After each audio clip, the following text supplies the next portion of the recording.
In 2016, a woman stood on a stage in London and spoke about changing the financial system. The room was full of people who had paid to hear about the future. Some had traveled across countries. Some had brought friends. Some had already bought packages from the company on the stage. They were told that they were early, that they had found the next great currency before the wider public understood it. The woman was Ruja Ignatova. Her company was OneCoin. The promise was simple enough to repeat. Bitcoin had made early believers rich. OneCoin, Ignatova said, would go further. It would be easier to use, easier to understand, and open to everyone. The company called it a revolution. The sales network called it an opportunity. People were told that a new digital fortune was being built in front of them.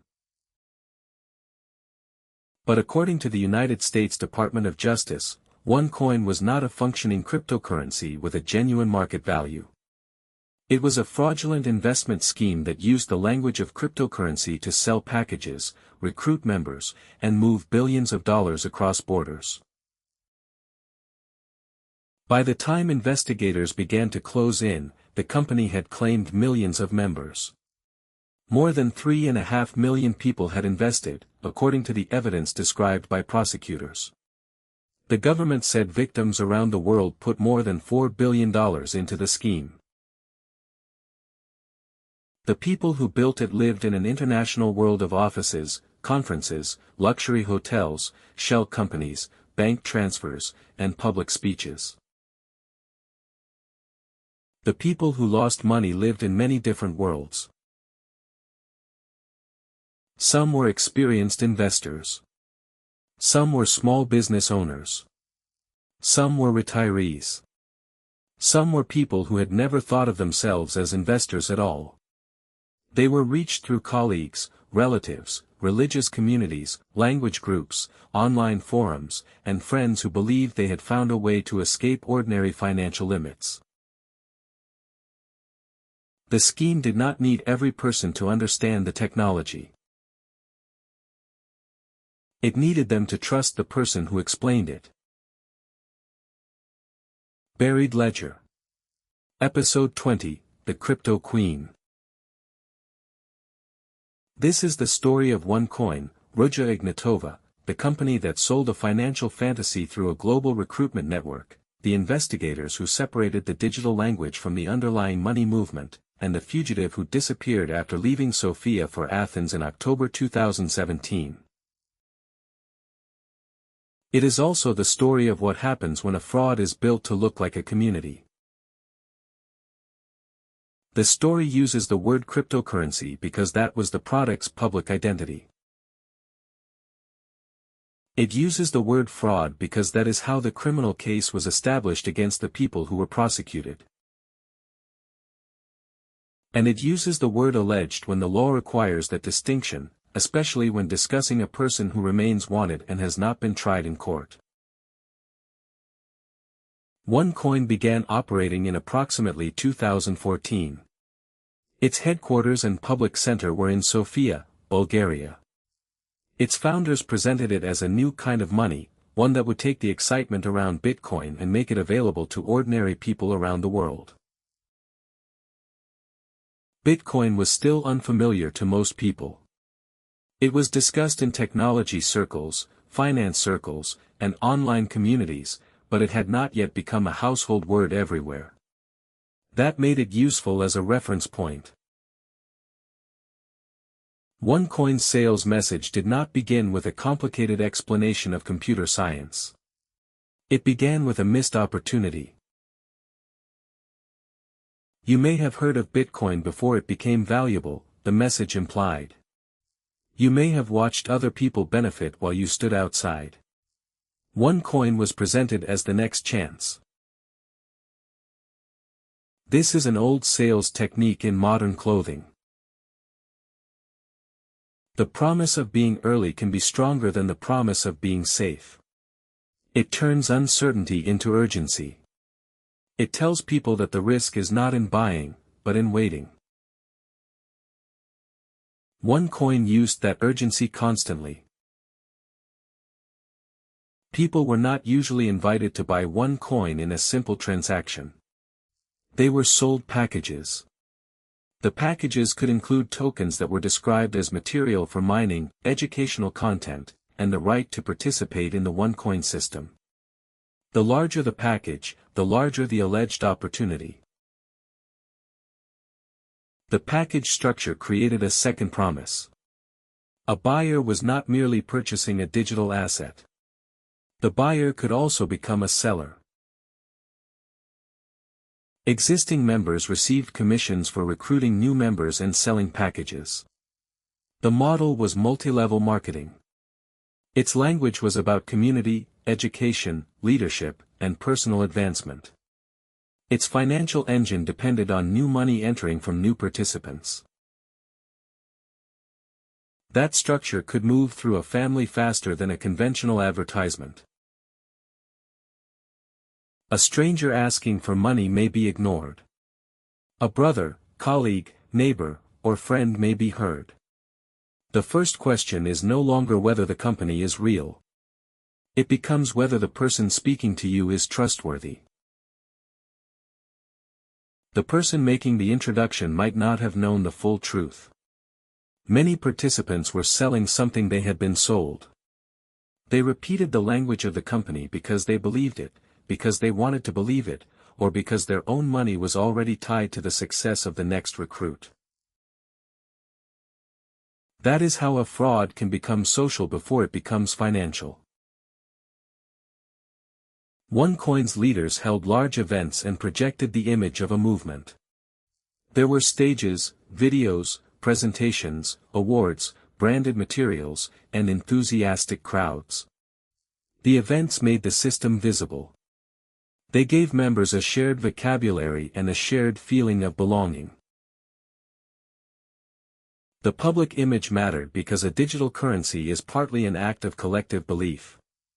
A unit of money is useful when people believe others will accept it. A financial product is attractive when people believe its value will continue. OneCoin did not need to prove the future in every room. It needed the room to believe that the future was already arriving. Ruja Ignatova understood performance. She spoke in the language of finance, technology, and disruption. She presented herself as educated, capable, and connected to a world of experts. She did not look like the stereotype of a street swindler. She looked like someone who could explain a new financial system to a waiting public. That presentation was part of the product. People were buying confidence before they were buying numbers. The company called itself a cryptocurrency. That label gave the scheme access to the excitement surrounding Bitcoin and other digital assets. It suggested software, mathematics, global payments, and a future beyond traditional banks. But the difference between a real digital system and a marketing story is not the vocabulary used to describe it. The difference is in what can be verified. A genuine public blockchain is designed to make transaction history independently checkable. The records are not simply whatever a company chooses to display. Participants can inspect the system's history and verify the movement of units. OneCoin claimed to have a private blockchain. Prosecutors later said it did not have a true public and verifiable blockchain.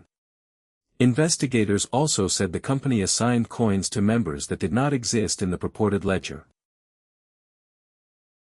The company could describe a number as a coin. It could display a price. It could say that the price was increasing. But those acts did not create a real market. The distinction is important because a number displayed on a screen can feel objective even when it is chosen by the people who benefit from the number. If a company announces that an asset is worth more today than yesterday, a customer may mistake the announcement for evidence. OneCoin's claimed value rose steadily. Prosecutors said the company represented that its value was determined by supply and demand, while the price was actually set internally. The number did not move through an open market of independent buyers and sellers. It moved because the company said it moved. That arrangement created a dangerous illusion. A member could log in and see a balance. The balance could appear to grow. The screen could suggest profit. But a balance is not the same as money available to withdraw. Value becomes real when it can survive contact with the outside world. Can the asset be sold to an independent buyer? Can the money leave the system? Can the transaction be verified by someone who does not work for the company? Can the account holder use it to purchase something beyond the company's own promises? Those questions became harder to ignore as OneCoin expanded. The company encouraged members to hold their coins and wait. The future was always near. An exchange or public listing was always being discussed. A major step was always coming. That delay protected the story. If everyone could cash out immediately, the system would have to meet the market. If people were told to wait for a larger launch, the company could continue selling the expectation of liquidity without providing liquidity itself. The promise was not only that the coins would become valuable. The promise was that the value would become undeniable later. Later is a powerful word in a fraud. It allows a failed prediction to become a postponed prediction. It allows a missing payment to become a temporary technical problem. It allows a warning sign to be described as an attack by people who do not understand the vision. OneCoin also used the idea of education. Members were offered training materials and encouraged to learn the language of cryptocurrency. This could make the system appear more serious. A person who completed a presentation about blockchains, mining, and digital money might feel prepared to discuss the product with someone else. Knowledge can be used to reveal a fraud. It can also be used to decorate one. Technical words can create the feeling of expertise without giving the listener a way to verify the claims. The language becomes a wall. Anyone who questions the system can be told that they are not technical enough to understand it. OneCoin's central claim was not that every member would become a computer scientist. It was that the company had solved the difficult parts already. The customer only needed to join early. The global recruitment network did the rest.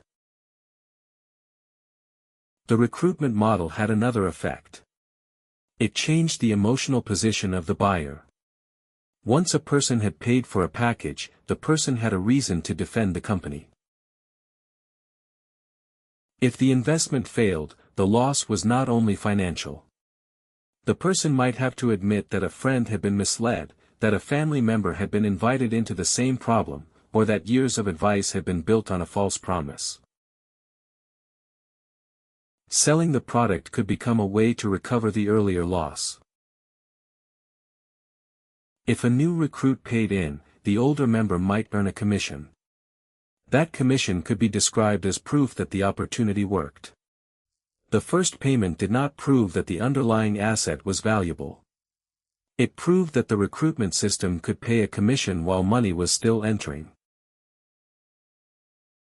This is why pyramid and recruitment-based frauds can look successful in their early stages. New money creates visible rewards for people near the top. The reward is then shown to people below. The appearance of success attracts more money. The system grows until the supply of new participants slows, the withdrawals become too large, the claims attract scrutiny, or the people at the center decide to take what remains. OneCoin grew across borders. The company operated from Bulgaria, but its audience was global. Events and promotions reached Europe, Asia, Africa, the Middle East, and North America. People saw the same presentations in different languages and joined through local networks. A person did not need to travel to Sofia to become part of OneCoin. The message traveled to them. That international reach made the scheme harder to understand and harder to police. A participant could send money to an account in another jurisdiction, receive access to an online portal, communicate with a local promoter, and believe that a corporate headquarters somewhere else was managing a legitimate international business. The distance created legitimacy by itself. Many real companies are multinational. Their customers may never meet the founders. Their payments may cross borders. Their support staff may sit in another country. Fraud can borrow those same features. The more international a scheme looks, the more difficult it can be for an individual victim to identify which authority is responsible. OneCoin's most important market was not a country. It was expectation. Expectation that technology was changing money. Expectation that ordinary banking had become outdated. Expectation that people who understood the new language would be rewarded before everyone else. The company did not invent those expectations. It used them. The early years of the scheme were a period of intense excitement around cryptocurrency. Bitcoin's price history offered a ready-made legend. To many people, Bitcoin was proof that a digital asset could rise from a niche experiment to a global financial phenomenon. OneCoin positioned itself beside that legend. The company used comparisons with Bitcoin in its promotional material. The pitch suggested that Bitcoin had shown the world what cryptocurrency could become, and OneCoin would make the same idea bigger and more accessible. The comparison was not evidence. It was borrowed credibility. A real company can be evaluated through its technology, financial statements, governance, customers, and market behavior. OneCoin asked people to evaluate it through the success of a different asset. That is the difference between a demonstration and an association. Bitcoin existed independently of one promoter's stage presentation. OneCoin's claimed value depended heavily on the company and its sales network. The more closely the company was examined, the more the comparison broke down. The investigation would eventually show that the promise of mining was not supported by the computers and mining pools presented in the company's materials. The supposed ledger did not provide the open, verifiable history investors were led to expect. The price was internally controlled. The product had the language of a cryptocurrency without the substance that made the language meaningful. That did not mean every person involved understood the deception at the start. A fraud is often a layered structure. At the center, people may design the lie. Below them, professionals may handle money, logistics, legal documents, or communications. Farther away, ordinary members may repeat the claims without knowing whether they are true. The criminal law has to separate those roles. A person who believed a false statement is not automatically equivalent to the person who created it. A salesperson who earned a commission may be responsible for a particular act, but that does not mean the salesperson knew the entire design. The story must preserve those distinctions. The people at the center of OneCoin included Ruja Ignatova and Carl Sebastian Greenwood. Greenwood was the global master distributor. Prosecutors said he helped conceive the multi-level marketing structure and led the network through which the packages were sold. He became one of the highest earners in the scheme. The Department of Justice said Greenwood earned more than $300 million during the scheme and used part of the money to fund an extravagant lifestyle. He traveled, stayed in luxury properties, and enjoyed a level of spending that depended on the continued flow of investor funds. The numbers were not just abstract proceeds. They became rooms, vehicles, holidays, staff, parties, and access. Luxury is useful in a fraud because it can be displayed as proof that the business is working. If the founder arrives in a private aircraft, members may interpret the aircraft as the result of a successful investment model.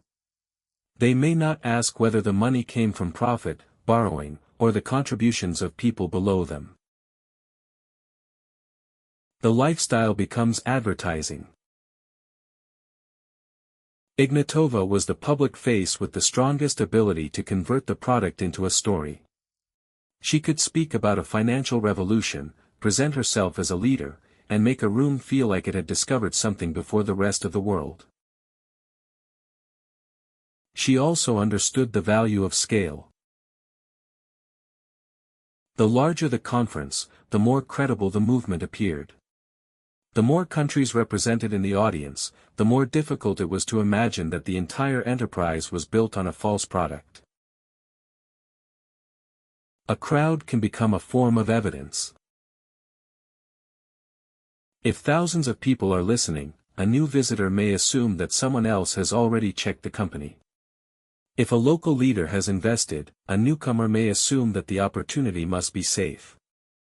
If a speaker uses slides full of numbers, a person may assume that the numbers were audited. The crowd does not necessarily know more than the individual. It may simply be repeating the same assumption at scale. The recruitment network also allowed OneCoin to appear decentralized while the company controlled the important claims. Local members spoke in their own accents and used their own relationships. The message felt personal, even though the core materials came from the company. That is one reason global frauds can be difficult to see from the outside. They do not look identical in every country. In one place, the product is sold through a business seminar. In another, through a family conversation. In another, through an online group. The emotional mechanism is the same, but the surface changes. OneCoin reached people who wanted a second income. It reached people who felt traditional finance had excluded them. It reached people who were attracted to the newness of cryptocurrency.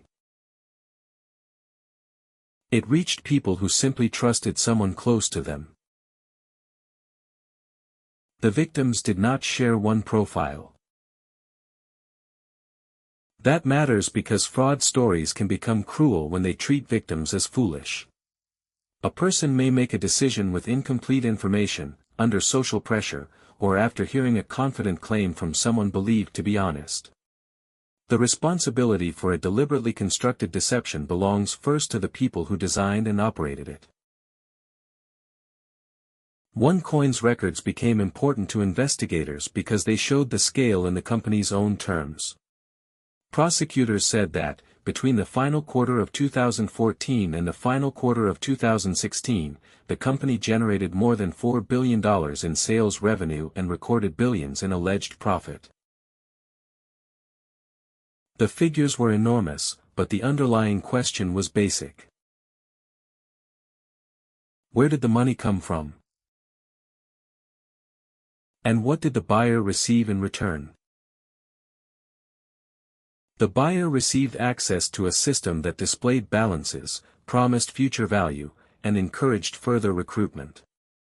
But the token could not be used like an independent currency in an open market. The visible numbers did not create a reliable way to recover the original money. That is the point at which a financial promise becomes a question of control. Who controls the price? Who controls the ledger? Who can change the rules? Who can prevent a withdrawal? Who decides when the product is ready? Who benefits when the member waits? OneCoin's answers to those questions were concentrated inside the company. The company could tell members that the price was rising while deciding the price internally. It could tell members that mining was taking place while the investigators later concluded that the promised mining infrastructure did not exist. It could tell members that the system was expanding while the system's ability to turn balances into cash remained restricted. The product was not an independent asset. It was a controlled story about an asset. Warnings began to accumulate. Regulators and financial authorities in different countries raised concerns about OneCoin and warned the public. The warnings did not instantly stop the company. A warning is information. It is not a police raid. It does not automatically reach every member, and it can be dismissed by a person who has been told that critics are threatened by innovation. OneCoin's response to criticism was part of the struggle over reality. If a regulator said the company was risky, the company could tell members that the regulator did not understand cryptocurrency. If a journalist asked questions, the company could describe the article as an attack. If a member could not withdraw money, the member could be told that new rules or technical improvements were coming. The longer a scheme survives criticism, the more its survival can be mistaken for proof. People say that if it were a fraud, it would have collapsed already. But a fraud can survive because it is still receiving money, because victims are reluctant to complain, because jurisdictions move slowly, or because the public does not know how the system works. OneCoin continued to sell packages even as suspicion grew. The company's own internal communication later became significant. Prosecutors described messages and documents in which the leaders discussed the lack of real mining and the possibility of taking the money and blaming someone else. These were not ordinary public claims made by a disappointed customer. They were evidence used in the case against the people who ran the company. The language showed a gap between the front stage and the back office. On stage, the system was a financial revolution. Behind the scenes, according to prosecutors, the creators knew the product was not what they sold. That gap is the heart of the crime. People can be wrong about a future. A business can fail. A new technology can lose value. An investment can collapse without being fraudulent. Fraud requires more than a bad outcome. It requires the deliberate use of false claims or concealed facts to obtain money or another benefit. The legal cases against the OneCoin participants were built around that distinction.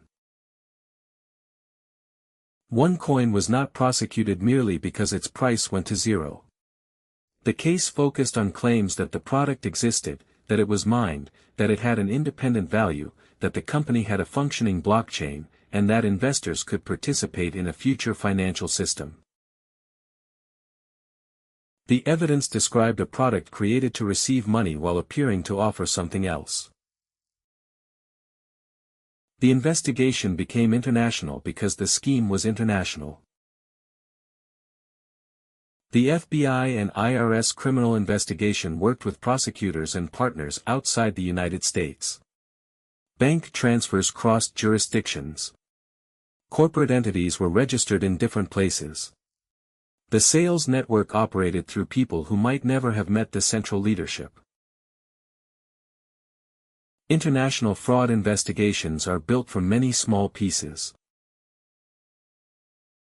One piece may be a bank record. Another may be a company document. Another may be a message. Another may be a conference video. Another may be testimony from a participant. None of the pieces has to explain the entire scheme alone. Together, they can show where money went and what people at the center knew. Investigators traced the money through accounts and corporate structures. Prosecutors later said that hundreds of millions of dollars were laundered through a series of purported investment funds and shell companies. The word shell can make a financial crime sound empty or abstract. In practice, a shell company can be a name on a document, an account at a bank, an address, a director, and a set of instructions for moving money. It can make the path between a victim and a beneficiary longer. Distance can be added one account at a time. Mark Scott, a former partner at a major United States law firm, was accused of helping launder more than $400 million in OneCoin proceeds through investment funds. A jury later convicted him, and he received a long prison sentence. The case showed that a fraud marketed with modern technology could still depend on traditional financial machinery. The money did not live only in a digital wallet. It moved through banks, companies, legal structures, and property transactions. The technology helped sell the story. The financial system helped carry the proceeds.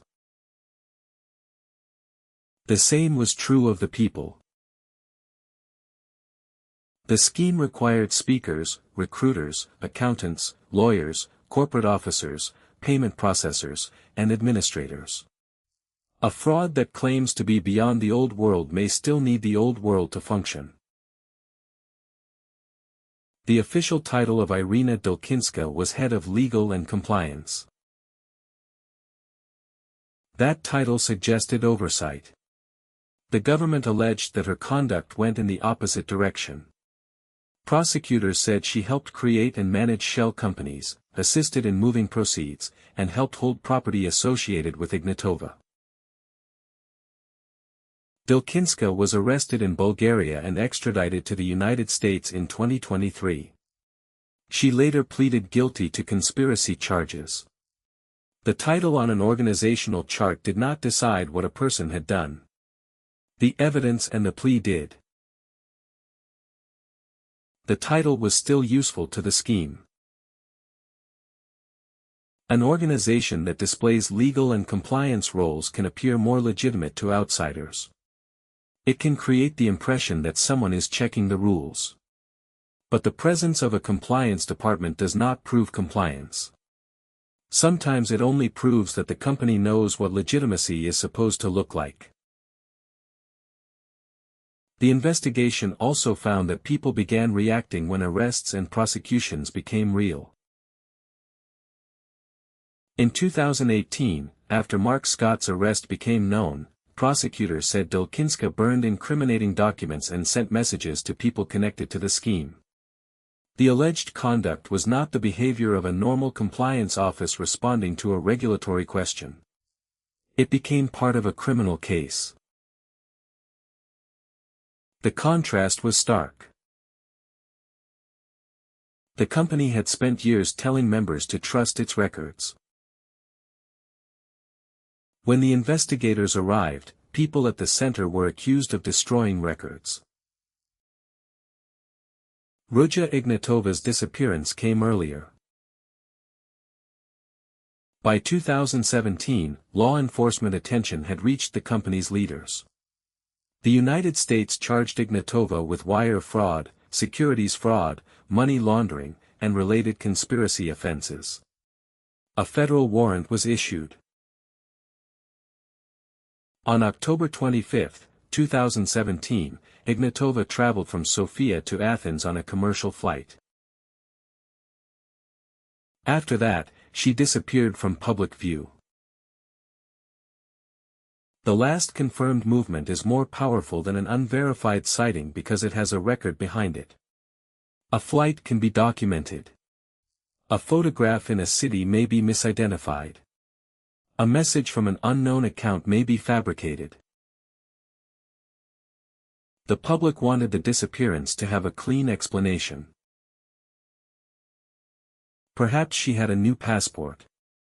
Perhaps she had changed her appearance. Perhaps she was protected by people with money and connections. Perhaps she had been killed.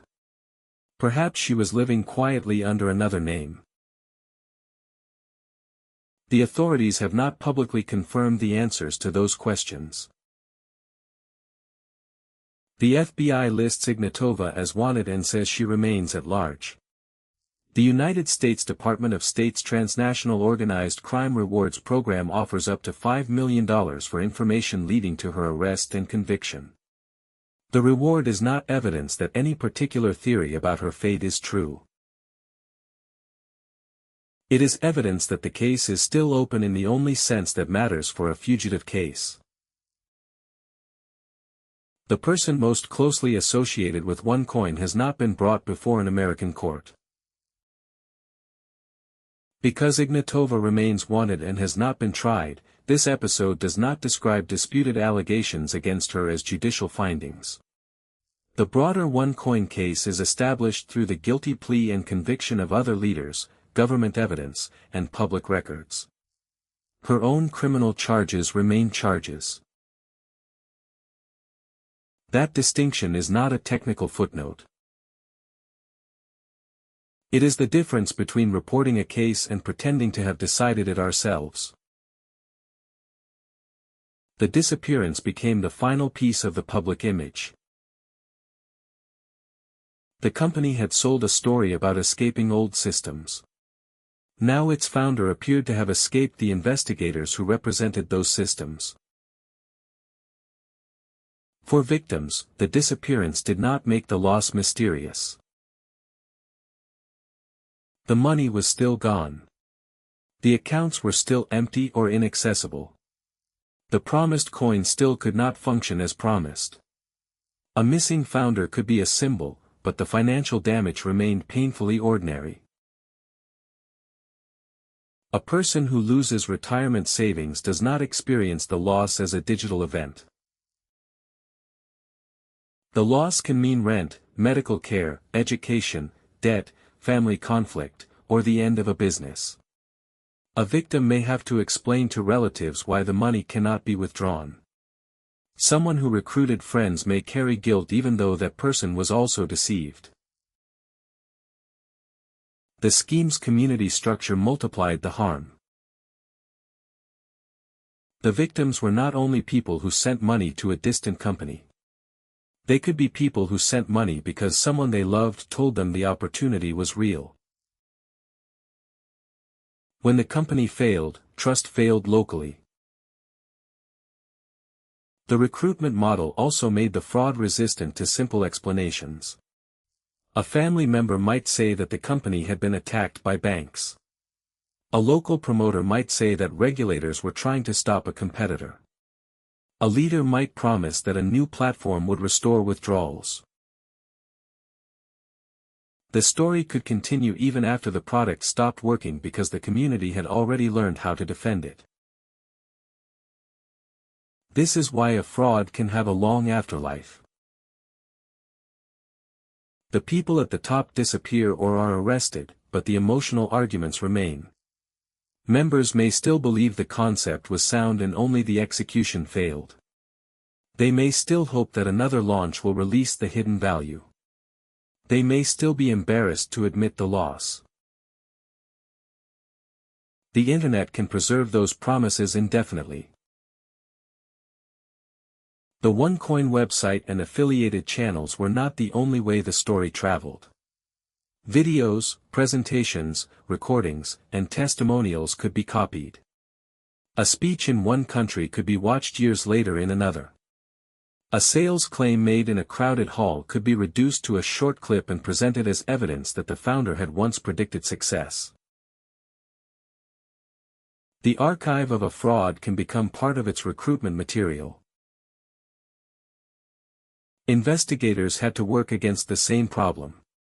Evidence could be scattered across platforms and countries, but public claims could be everywhere at once. The case against OneCoin was not solved by identifying one false sentence. It was solved by connecting the promise to the product to the money, and the money to the people who controlled the operation. Carl Sebastian Greenwood was one of the first central figures to face a full legal consequence. He was arrested at his home on Koh Samui, Thailand, in July 2018. Thai authorities and American officials worked through extradition, and he was brought to the United States. Greenwood pleaded guilty in 2022 to wire fraud and money laundering charges. In September 2023, he was sentenced to 20 years in prison. The sentence did not recover every dollar that victims had lost. It did establish a public record of responsibility for the scheme's global sales structure and money movement. The Department of Justice said more than 3.5 million victims invested over $4 billion during the relevant period. It also said Greenwood personally earned more than $300 million through his position in the recruitment network. The difference between the two numbers shows the scale of the system. Thousands of small decisions by buyers could create hundreds of millions in proceeds for a person at the top. The individual transfer might look manageable. The accumulated system was enormous. Greenwood's case also gave investigators a way to explain how the scheme worked without relying only on the testimony of disappointed investors. Internal messages, promotional material, records, and financial evidence described the gap between what OneCoin said and what its leaders knew. That is the difference between a collapse and a prosecution. A collapse tells victims that the promise did not survive. A prosecution tries to show whether the promise was false from the beginning and whether the people making it knew. The government also prosecuted people connected to the money laundering side of the scheme. The alleged route through Cayman Islands funds and other accounts made the case look less like a purely online scam and more like a conventional international financial crime. The digital branding was modern. The use of bank accounts, company names, and investment structures was familiar. This is a recurring pattern in cyber-enabled fraud. The screen is where the victim sees the promise.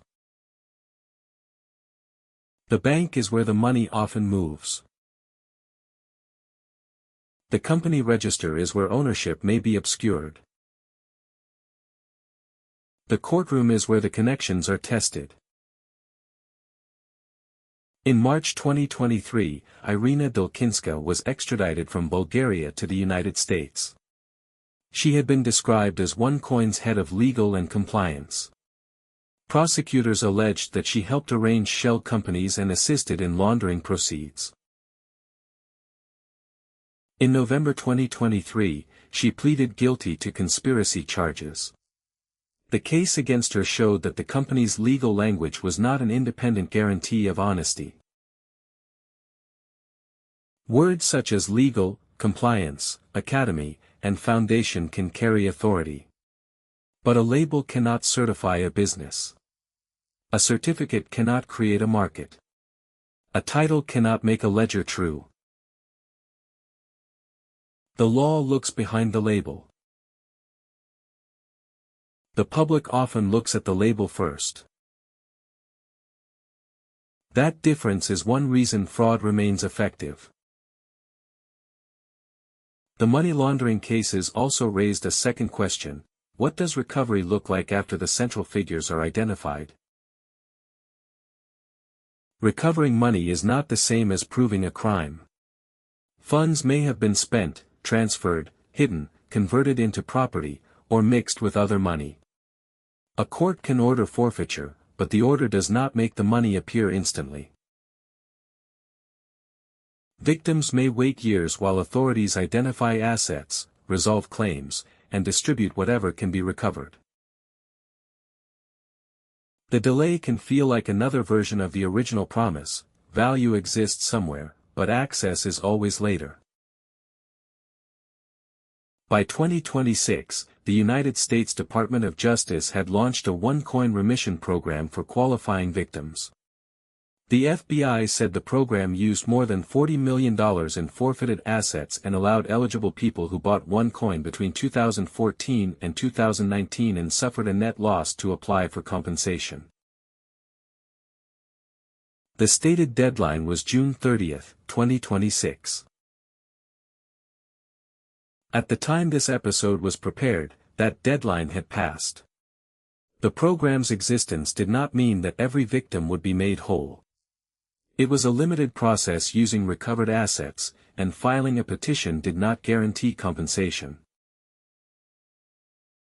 That detail matters because recovery stories can accidentally create a new false impression. A government seizure is not the same as a full refund. A guilty plea is not the same as recovered savings. And a compensation program is not proof that every person who lost money will receive the amount lost. The final balance is often much smaller than the original promise.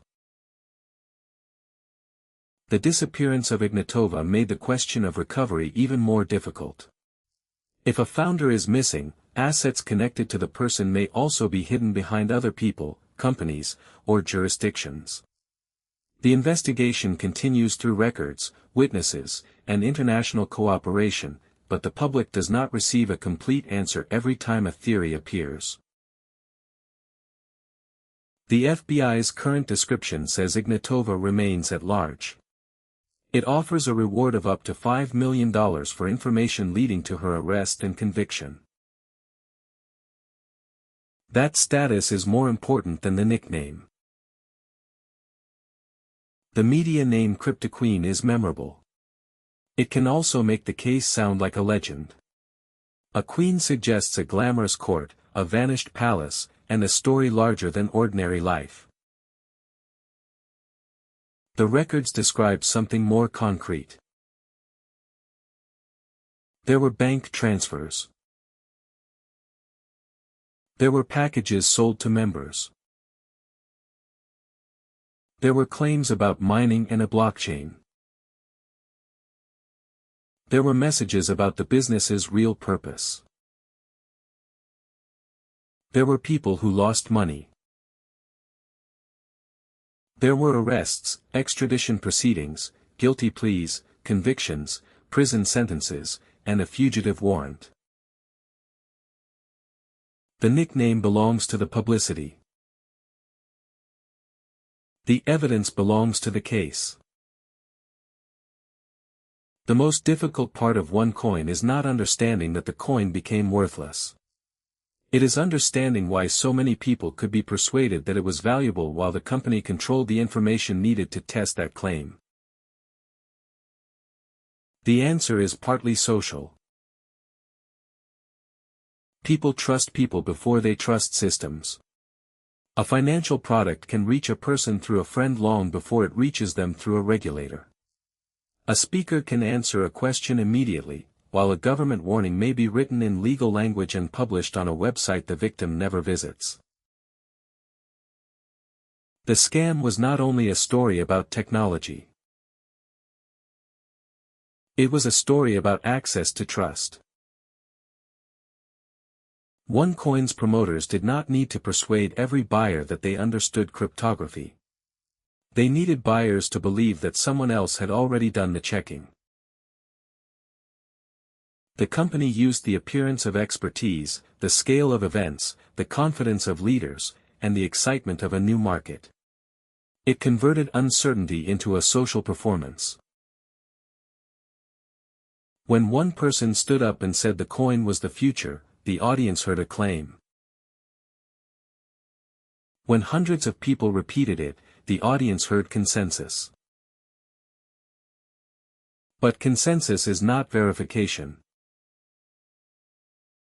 An entire room can be wrong together. The case also shows why financial literacy cannot be reduced to knowing fashionable words. A person may know what blockchain means and still be deceived by a false company. A person may understand risk and still trust a friend. A person may ask the right questions and be given false answers. The burden should not be placed entirely on the person who was lied to. The central responsibility belongs to the people who knew the product was not what they claimed and continued to sell it. That is why the internal messages were so significant. They showed that the creators were not merely optimistic. The evidence described planning, concealment, and awareness of the gap between the public story and the private reality. The scheme's language could change, but the mechanism remained consistent. Promise a new world. Ask for money now. Delay the proof. Reward recruitment. Use the next person's payment to keep the previous person's hope alive. Move proceeds away from the public story. When scrutiny arrives, describe it as hostility. When the company cannot continue, leave the victims with the explanation that the future has been interrupted. This is not a guide to building a scam. It is a description of the pattern that investigators and victims later reconstructed. The technology is not the villain in that pattern. Cryptocurrency can be used for legitimate purposes. Digital assets can be real even when their prices are volatile. A new technology can be confusing without being fraudulent. The crime lies in the deliberate misrepresentation, not in the existence of digital money. That distinction matters for listeners who have seen other financial scandals described with the same broad vocabulary. OneCoin did not prove that every cryptocurrency was a fraud. It showed that the language of cryptocurrency could be used to make an old recruitment scam appear new. The case also crossed a line between fraud and identity. Ruja Ignatova was not just a name on a website. She was the face of the project. She traveled, spoke, performed confidence, and gave members a person to follow. Her public disappearance therefore created a second kind of mystery. Where was the founder? But the more important question is what the absence did not change. It did not change the claims made to investors. It did not change the records of money entering OneCoin. It did not change the fact that other central participants were prosecuted. It did not change the losses suffered by people who had believed the public story. A missing person can become the center of attention, but the victims remain the center of the crime. The founder's disappearance also created space for rumors. Some stories placed her in luxury destinations. Some claimed she was protected. Some claimed she had been killed. Some relied on alleged links to organized crime. Investigators have discussed why she may be difficult to find, but the public should not convert an investigator's possibility into a proven fact. Until a person is found or reliable evidence establishes what happened, the correct description is limited. She flew from Sofia to Athens on October 25, 2017. She has not been seen publicly since. She remains wanted by the United States. The reward remains available through the official program. Everything beyond those points requires care. The public prosecution of OneCoin continued after she vanished. Greenwood's sentence made clear that the global sales network was not treated as a harmless marketing experiment.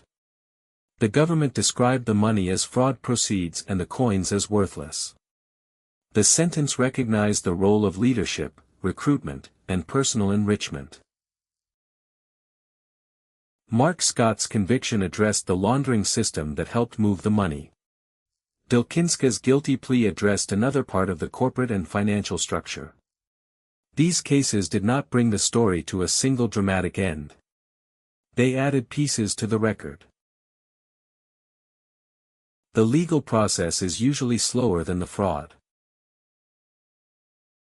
The sales presentation can take an hour.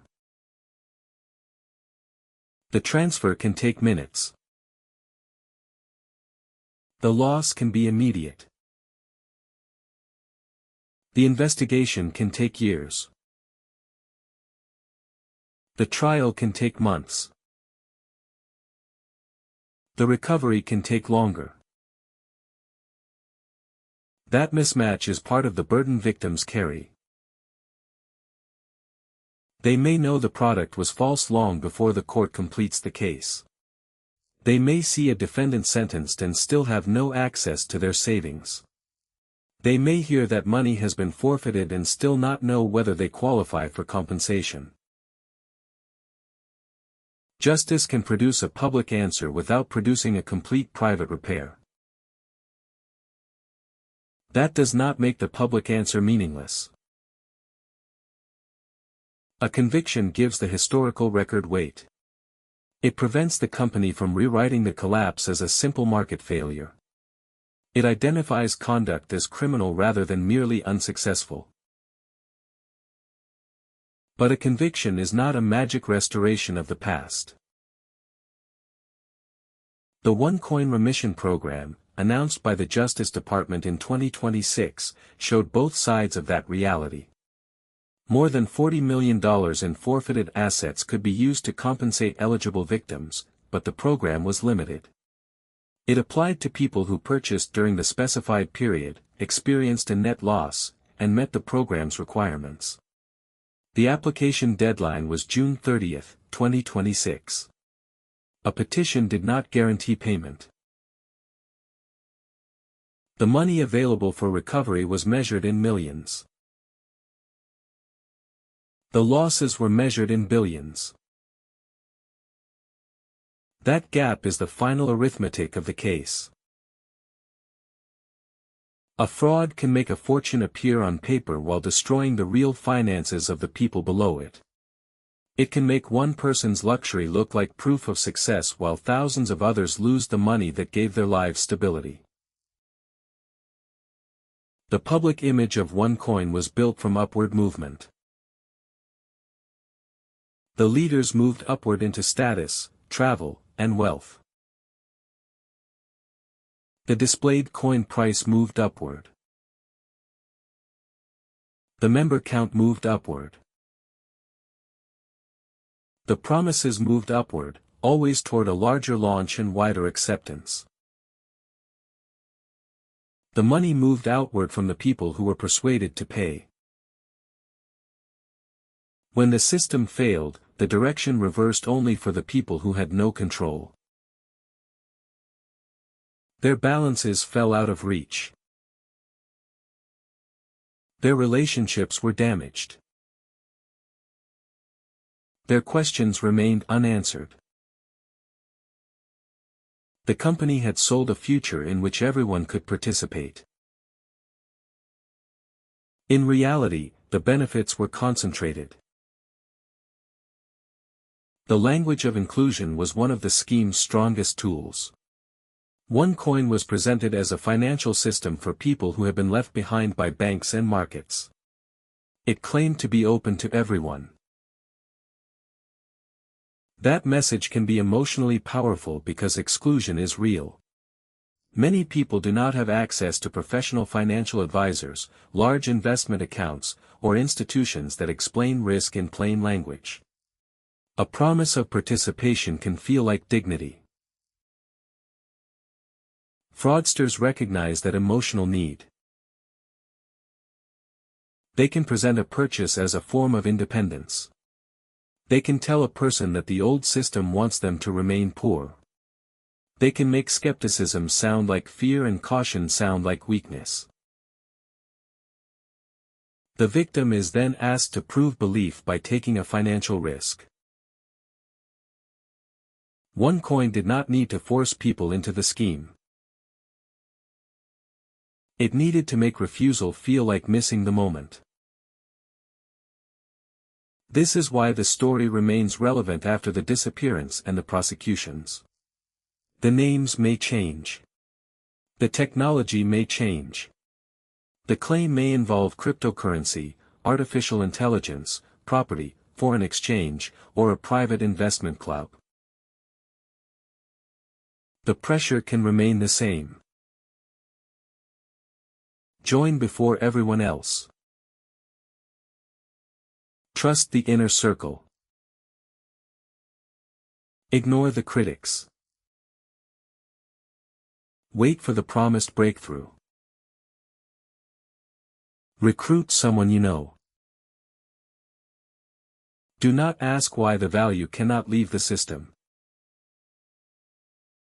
The central test is not whether a product sounds advanced. It is whether the claims can be independently verified and whether the people selling the opportunity are transparent about the risks, the control structure, and the way money moves. OneCoin failed that test because the claims were not supported by the product the company described. The supposed mining was not what members were told. The supposed blockchain was not an open, verifiable record. The supposed market value was set internally. The supposed opportunity depended on recruiting more people. The supposed financial revolution moved money into the hands of the people who controlled the story. The investigation did not end the human desire to believe in a better financial future. It showed the cost of attaching that desire to a false product. There is also a lesson in the case's geography. The story moved between Sofia, London, New York, Bangkok, the Cayman Islands, and communities around the world. The locations are not just scenery. Each location represents a different part of the system. Sofia was the company's base and the center of the public operation. London supplied a stage where the founder could address a global audience. New York supplied investigators, prosecutors, courts, and victims within the American jurisdiction. Thailand became the place where Greenwood was arrested. The Cayman Islands and other financial centers appeared in the money laundering allegations. The victims were everywhere. The company used geography to create opportunity and distance.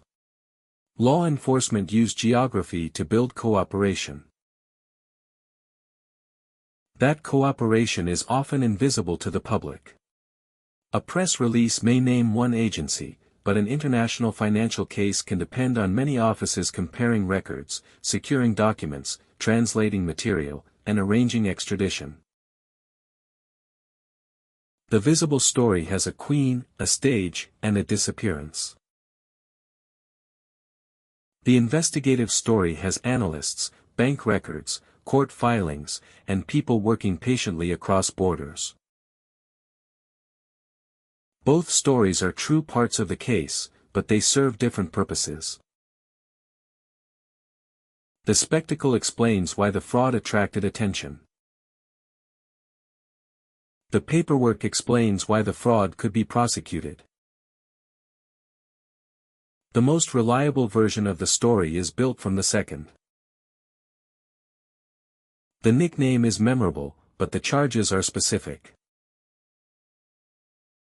The conferences are dramatic, but the bank records show movement.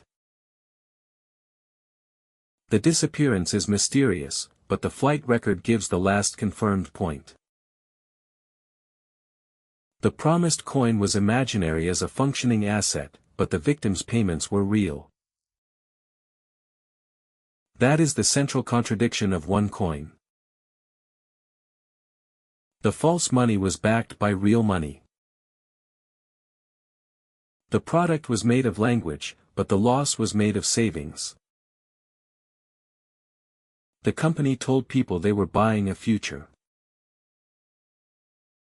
In the present, they were transferring money to the people who ran the company. The future never arrived.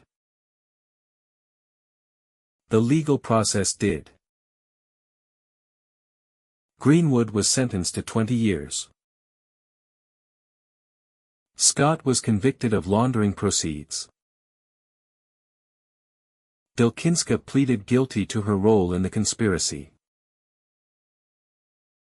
Ignatova remained wanted. The United States continued to offer a reward for information leading to her arrest and conviction. The Department of Justice created a limited remission program for qualifying victims. None of those developments changed the original sales pitch. They changed the record around it.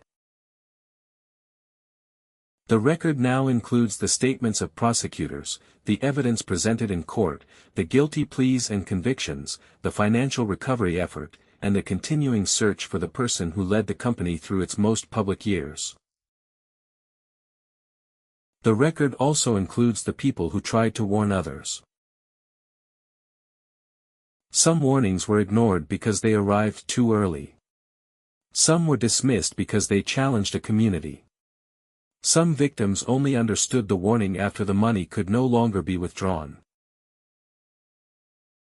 The timing of a warning can determine whether it saves someone or merely explains what happened. This is why clear financial language matters. Calling an investment a package does not make it safe. Calling a spreadsheet a ledger does not make it independent. Calling a database a blockchain does not make its history verifiable. Calling a recruiter a community leader does not remove the financial incentive. Calling a founder a visionary does not answer where the money went. OneCoin's story was built by replacing those questions with confidence. The investigation put the questions back. Where was the real market? Where was the real mining? Where was the independent ledger? Where was the value outside the company's own platform? Where did the investment funds go? Who knew the product was false? Who recruited the next participant? Who received the benefit? The answers form the criminal case. The final question is the one that remains open. Where is Ruja Ignatova? The answer cannot be supplied by a rumor, a dramatic documentary theory, or a photograph that has not been authenticated. It can only be supplied by reliable evidence and, ultimately, by the authorities responsible for the case. Until then, the known story ends with a flight from Sofia to Athens, a public disappearance, and a warrant that remains active. But the story of OneCoin does not belong only to the missing founder. It belongs to the people who were told that the next great currency had arrived. It belongs to the friends who made introductions because they believed the promise. It belongs to the investigators who followed a marketing system into bank accounts and company records. It belongs to the courts that turned a global sales story into individual criminal judgments. It belongs to the victims who still have to explain a loss that began with a promise of inclusion. The case is a reminder that the appearance of a new technology can hide an old crime. A pyramid scheme can call itself a cryptocurrency. A sales commission can call itself community growth. An internally chosen price can call itself market value. A controlled database can call itself a blockchain.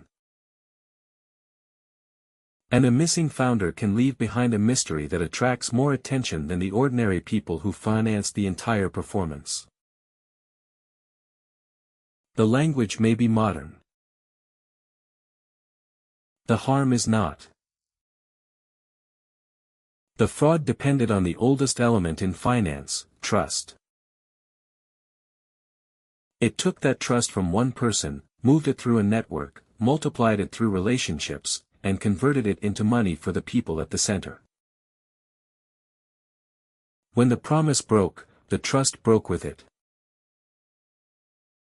That trust also explains why responsibility must be described carefully.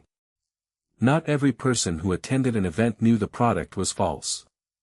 Not every member who repeated a claim understood the company's internal records. The people who were recruited and lost money are not interchangeable with the leaders who designed the deception, controlled the price, or moved the proceeds. A serious account can describe the network without flattening every participant into one role. The same care applies to recovery. The remission process offers a possible route for qualifying victims, but it cannot restore the years spent believing, defending, recruiting, and waiting. It cannot return a lost relationship to the exact moment before the first transfer. It can only distribute whatever recovered assets the legal process makes available. And the search for Ignatova remains a search, not a finished legend. Until reliable evidence establishes her location or fate, the honest ending is incomplete. The known facts are enough: a company sold a false financial promise across borders, real money moved through the system, other leaders were prosecuted, and the founder remains wanted. That's the story for this week.